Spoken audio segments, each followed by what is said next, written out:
Machiegni kendo kawadhi nyime eni jodak mapuro kendo loko ohala e alwora ma Chemelil e sub county ma Muhoroni, Kisumu County ogoduon gi piny ewi midhiero magisebedo ka gikale ahinya to kotendo kod apeini maricho kaachiel kod rochruok e tije mag kambi rego sukari makoro giwacho ni kelo dok chien e weche mag pur kod ohala. Millicent Adhiambo nitiere kod ler mathoth ewi wachni.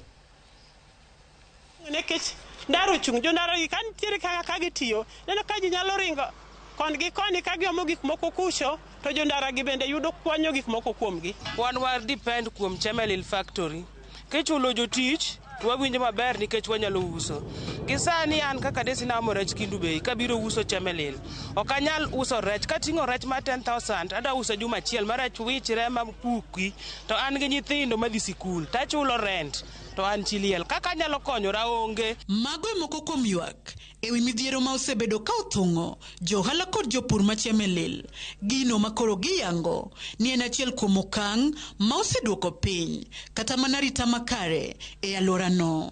Security ma Chemelil kaka johala luor kata wuotho saa 12 okanyal nikech pesa onge Chemelil. Joma tiyo kambi ok chul, vijende manyego banda mabeto niang' ok chul.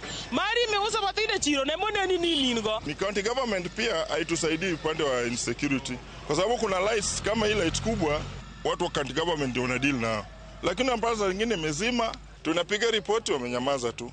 Sasa wakati hiyo kukakuwa na maneno ya kuvunja maduka hapa na hiyo kitu imezidi. Wamevunja manyumba hapa juzi wamevunja manyumba karibu 6 hapa, na hiyo ni kitu inaendelea, na hii inakuja kwa sababu hakuna pesa kwa factory. Giko ni ler mar alwora e chiro no bende ok ni kare kendo kata mano siptende madegi yude thieth yo malong'o onge. Ne wan go hospital Chemelil factory ka no podho. Chemelil chiro kwadhi yathonge, kwadhi Muhoroni yathonge, kwadhi Nyang'oma yathonge. Wan kaka joma ni piny ok wanyal bet private. Koro watho mang'eny e udi nikech thieth gi koso pesa. Ukiangalia hapa kuna mwanamwaga takataka tukaenda barabara hapa. Ukienda pale utapata wamemwaga takataka pale. Hawana dump site. Angalia drainages bile ziko hapa. Ukiingia hapa ndani huwezi amini. Midhiero machielo maduong' magikaloe mabende medo duoko gi chien en wachandiwo makoro madhore e alwora no e atamalo modhuro. Chang'aa inaingia hapa zaidi ya lita 20 lita 200 kwa siku, na hiyo chang'aa inaingia na inaisha yote. Mtu amekufa hapo nao wanaendelea tukunywa. Mon matilo be kata joma kendi kata nyuol onge roundabout. Kura mibiro go kendo onge ng'ama biro go kura nikech ok wanyuol chuol al mabatini mer. Wach magin go ne sirkal chalo kamae. Wan wachalo jomok gombulu, wachalo joma onge county mar Kisumu.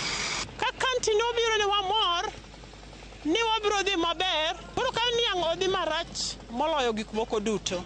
Chiro mantiere e bwo factory odok chien nekech onge kaka ji nyalo yudo pesa ma ji dhigo mbele.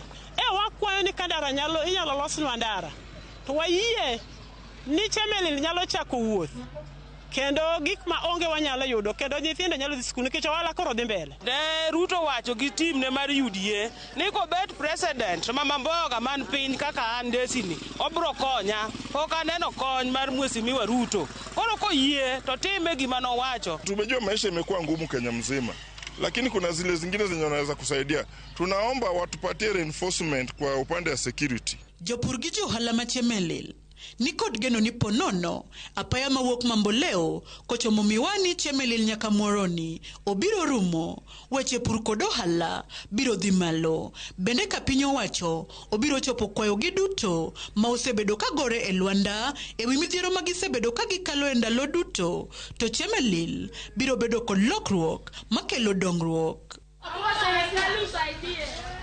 Millicent Adhiambo, Ramogi TV, Chemelil, Kisumu County. Erokamana ahinya Millicent kuom report.